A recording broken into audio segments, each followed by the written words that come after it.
Bonjour tout le monde, c'est Carlos à Rivière-Rouge. Je suis en train de fermer mes ruches pour l'hiver.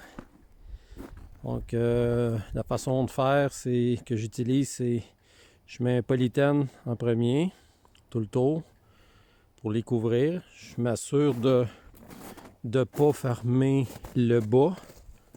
Donc le bas, il faut qu'il reste ouvert parce que vous voyez qu'il y a quand même de la condensation qui se fait.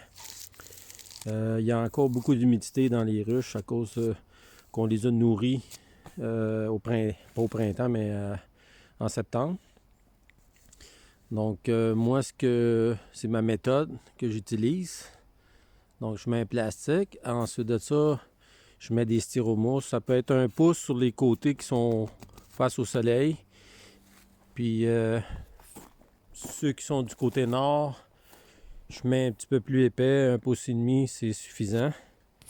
Les tops, je m'organise pour avoir des tops que je puisse ouvrir pour aller nourrir les abeilles.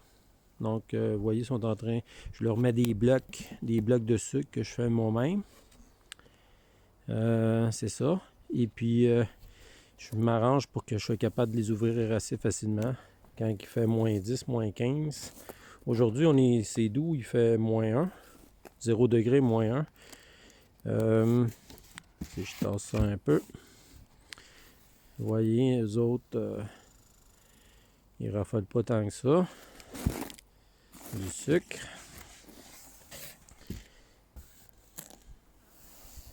Les autres, oui, par contre. Bon, c'est ça. Donc, si vous voyez, si vous regardez, il y a une ouverture en haut, il y a une ouverture en bas. Donc, ça fait une circulation d'air. Et l'humidité, le matin, lorsqu'on passe le doigt comme ça, il y a toujours de l'eau, un peu d'eau. Donc, c'est normal, là, les abeilles respirent.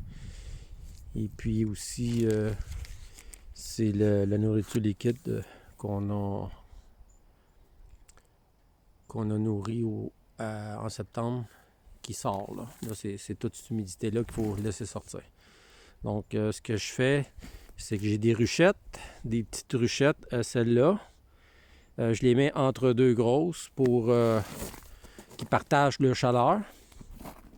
Donc, celles-là, c'est des boîtes à 7 cadres. Si on regarde, il n'y a pas grand monde là-dedans. Donc, c'est une expérience que je fais. Donc, j'en ai plusieurs comme ça. Je les ai mis entre 2 grosses ruches. Comme ça, ils peuvent partager de la chaleur. Donc, j'ai pas complètement fini. Donc, il me reste la façade à faire. Donc, j'ai les outils qui traînent. Tout traîne. J'ai fait des tests avec du Tyvek. Il y a une petite différence pendant que l'humidité sort, ça coule moins. Je vois moins d'eau qui coule. Donc, c'est sûr que le Tyvek respire un peu plus, mais c'est beaucoup plus cher, là. Donc, je pense que le polythène fait la job, là. Ensuite de ça, ce que je voulais vous montrer, c'est que je mets des baguettes. Je lui mets un papier bulle qui a à peu près aucune résistance thermique, sauf que l'avantage de ce papier bulle-là, c'est qu'il vient tout fermer mes joints sur le dessus. Donc, si vous voyez ici, là, donc tous les joints où l'eau pourrait s'infiltrer, je viens les couvrir. Je vais les fermer pour éviter que au printemps ou pendant des journées qui fait doux, que la neige fonde et il coule entre les deux pour former ça forme de la glace des fois, ou l'humidité entre les ruches. C'est quelque chose qu'on veut pas. On veut éliminer ça. L'autre chose que je fais aussi, quand il fait très froid, donc je leur mets un fil chauffant. Donc on vient d'en donner un coup de feu. Donc je leur mets un fil chauffant. Donc c'est quelque chose qu'on achète à la quincaillerie. Et puis Voilà. Donc, il est chaud un petit peu. Donc, j'ai fait des expériences par le passé. Donc, ça fait déjà 7 ans que j'ai des ruches. C'est pas la première fois que je le fais, mais maintenant j'en parle parce que ça fonctionne. La seule chose qu'il faut remarquer, c'est que il faut pas dépasser 10 watts par ruche. À peu près. Donc, entre 8 et 10 watts, là. Pourquoi? Parce que si c'est trop chaud l'hiver, ils sont trop actifs puis ils vont tous manger leurs ressources.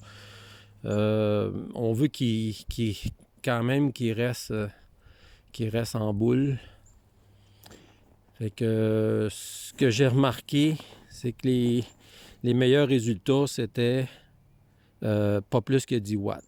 Donc, si vous faites des mathématiques un peu, vous comptez le nombre de ruches, puis le nombre de pieds que vous avez. Je pense que le fil, c'est 5 watts au pied. Donc, vous pouvez faire un aller-retour avec le fil et sur une dizaine de ruches. Là.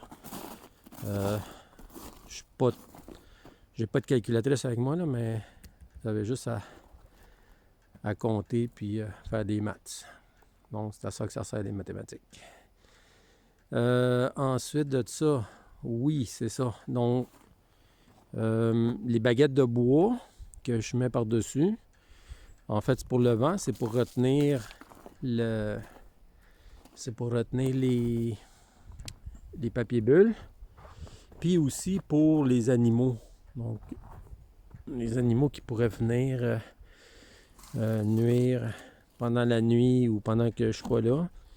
Donc, je viens strapper mes ruches, je leur mets des crochets dans la base, je mets des 4x4 en bas, puis je viens visser des crochets pour être capable de les strapper dans ce sens-là, et non dans l'autre. Là.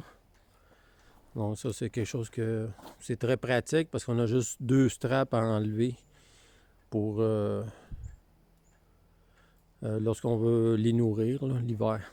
L'autre chose aussi pendant l'hiver, les papiers bulles, s'il y a du verglas, s'il y a beaucoup de glace qui se forme sur le dessus, on fait juste tapoter un peu, puis ça casse, puis on peut enlever la neige assez facilement.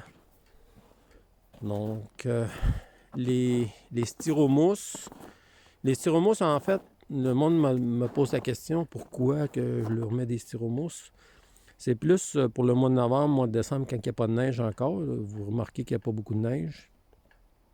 Parce que la neige, c'est un bon isolant. Fait qu'aussitôt que la neige est arrivée, on peut couvrir de neige avec une pelle. On peut aller mettre un amas de neige pour les isoler davantage, là, pour couper le vent aussi. Sauf en avant. Donc, en avant, c'est bien important.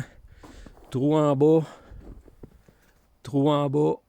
et trou en haut pour faire sortir l'humidité. Si vous ne faites pas ça, vous allez avoir des problèmes. L'autre chose que je fais aussi, c'est pour les ours. Ça, c'est un ami à moi qui m'a dit ça. Je l'essaye pour la première fois. Donc, pour les ours, je leur mets des tôles tout le tour en arrière, où il y a le bois. Là. Fait que je mets des tôles.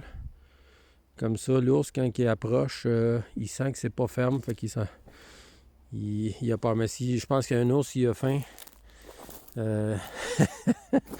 il va s'essayer pareil. Donc, c'est ça. Donc, on est au mois de novembre. Donc, ça se prépare. Les panneaux, je mets une vis avec des bouchons de pot maçon. Là. Ça fait la job. Puis, c'est ça. C'est beaucoup d'ouvrage. Mais le miel, il goûte bon. Puis, on aime nos filles. Fait que, c'est la première vidéo de l'année. Je voulais en faire cet été, mais j'ai pas eu le temps. Là, c'est trop d'ouvrage. Donc, je travaille puis je m'occupe des ruches en même temps. C'est de la job. Bien, merci beaucoup. Bonne journée.